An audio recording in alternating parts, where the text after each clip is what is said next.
It has been said that if your 5 closest friends are alcoholics, you will be the 6th. But if your 5 closest friends are millionaires, you will also be the 6th.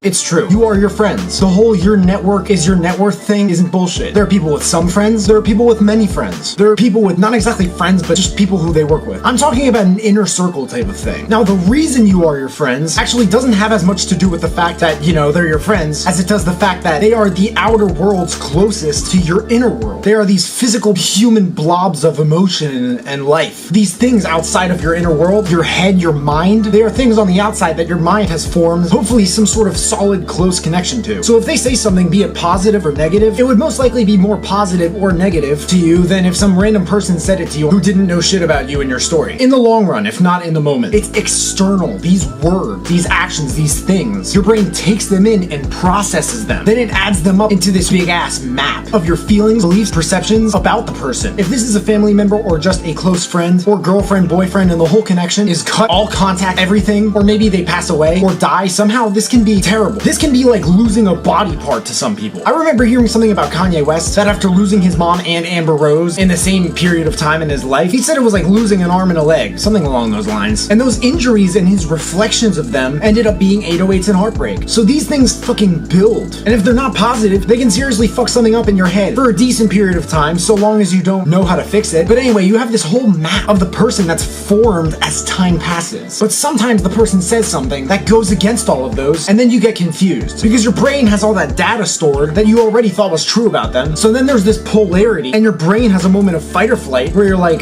do I believe what I already know or what I think I know right now? And that can either make you or break you, especially as all of those times add up. You can't control the first thought, but you can control the second. That map is stored deeper in your brain and your subconscious the more time you spend with these people. That's why it's so important to audit yourself and your lifestyle and your inner circle and what you do with them. Like, who are they? What do they do? What do you have in common with them? What do they have in common with each other? What do you guys do together when you hang out? What do you talk about? How often do you see each other? Where? How long? How long have you known them? Where and how did you meet them? Some people watching this might hear these questions and think, yeah, these people might not be who I want in my life. Dude, if they lie all the time, they're toxic as fuck, you waste your energy by spending time around them, you gotta leave. They are only going to hold you down as long as they can't begin to support, learn, and hold themselves up. This is where I feel like a lot of friendships go wrong. It seems like backstabbing and a lack of loyalty, trust, commitment, belonging, these are very touchy subjects and ones that a lot of rappers talk about in their songs. I can't blame them. It's fucked up to hear about and experience. Nobody likes being backstabbed, lied to, or manipulated. Well, at least nobody that I know of. And you gotta let those feelings out somehow. Lots of people don't even have a creative outlet or means of doing this. With relationships especially, sometimes they'll turn to drinking or worse, and from there, it's all a downward spiral. A huge part of picking yourself back up from this is, from what I've heard, because my experience with this isn't nothing, but it's certainly not as much as I've heard. A huge part of picking yourself back up is changing your environment. Your environment can change your perspectives in ways nothing else can. But every coin has two sides. For every truth, there's an opposite side of that truth that's also equally true. So in this case, you can also actually change your environment's perspective in ways nothing else can. There is an extremely engaging loop of feedback all the time between where you are, who you're around, and what's happening as long as you guys are there. A conversation could take place about a book, and the next week you might have some free time and find yourself buying that book. If you weren't around those people, you were probably reading about it on the internet because either they were talking about it or you saw some video someone you looked up to said, yo, this is a fucking baller ass book, and I highly recommend it to anybody who wants to be successful. If you're not constantly around people who gas you up all the time and you gas them up all the time, you either need to start introducing them to that concept and other ones of the like by just doing them yourself until they catch on, or figure out a means of escape. Sometimes you just gotta cut all the cords and go solo. That's what I did, and since then I haven't exactly built an inner circle. I'm extremely picky about who I would let into it, and in the meantime I just watch a lot of interviews with billionaires and people who are like changing the world and shit, which I found to be helpful. I mean, it has its pros and cons, but I watch them so I can implement more and more of their ideas in my own way to my own life. For someone who hangs out with close to no one, I want it to be as valuable as possible when I do hang out with anyone. You don't need to copy your friends, but as long as they are your best friends, your inner circle of friends, if they're all in the same game, you're in the game with them, and you're all gonna have different viewpoints, feelings, beliefs about different things. But by the end of the day, you will all have lots of shit in common to draw from. There will always be differences, there will always be polarity, but there will always be many similarities. So your friend friends don't need to be you. They don't need to copy you. They don't need to emulate you. They don't need to do exactly what you do. But they do need to support you and what you do. What you do, ideally, should be improving. You should be growing. You should have an inner circle of people you want to grow with. And you all have your own individual things you got going on. But even when you're all separate from each other, you're still growing, whether together or not. Because as long as you're looking for something out there, as long as you're looking for the next fruit, picks you up onto that higher branch, as long as you want more out of life, you will need to grow as a person. And if you're an artist or producer, especially, this is something you cannot avoid, but can find out more about in my next video, which can be found somewhere in near proximity to my face at the moment. So that's my take on friends and the inner circle. What do you guys think? What am I missing? Please let me know in the comments below. Make sure to leave a like if you like it, subscribe if you haven't already. If you guys could turn on that bell to receive a little notification every time I drop a new video, that would mean the world to me. You can find me everywhere, and I will see you then.